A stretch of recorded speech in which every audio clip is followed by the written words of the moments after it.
Project அசிஸ்டன்ட்ன்ற பதவிக்கு தான் வந்து இவங்க ஹையர் பண்ணுறதா சொல்லியிருக்காங்க. இது பார்த்திங்கன்னா ஒரு சென்ட்ரல் கவர்மெண்ட் ஜாப் தான். நெக்ஸ்ட்டு இந்த ஜாபை பற்றி என்னென்ன சொல்லியிருக்காங்கன்னு பார்த்தீங்கன்னா, இவங்க வந்து 3 இயர்ஸ் பீரியடுக்கு தான் வந்து ஹையர் பண்ணுறதா சொல்லியிருக்காங்க. இந்த ப்ரொஃபஷனல் அசிஸ்டண்ட் பதவிக்கு இவங்களுக்கான மந்த்லி சேலரி பார்த்தீங்கன்னா 26,000 பெர் மந்த் இருக்குன்னு சொல்லியிருக்காங்க. மேலும் வந்து 2 வருடம் பீரியடுக்கு வந்து 3% வந்து இன்க்ரீஸ் ஆகும் ஸ்டைஃபண்ட் வந்து சொல்லியிருக்காங்க.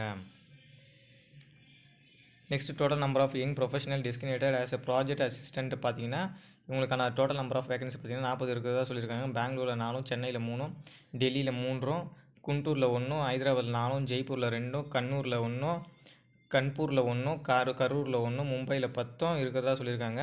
திருப்பூரில் 3, கோயம்புத்தூரில் 5, லுத்தினாவில் வந்து 1, கொல்கத்தாவில் வந்து 1 இருக்கிறதா சொல்லியிருக்காங்க. ஆக மொத்தம் பார்த்தீங்கன்னா இந்த ப்ரொஃபஷனல் டெஸ்டினேட்டட் ப்ராஜெக்ட் அசிஸ்டன்ட் பதவிக்கு பார்த்தீங்கன்னா 40 வேகன்சி வந்து இருக்கிறதா சொல்லியிருக்காங்க.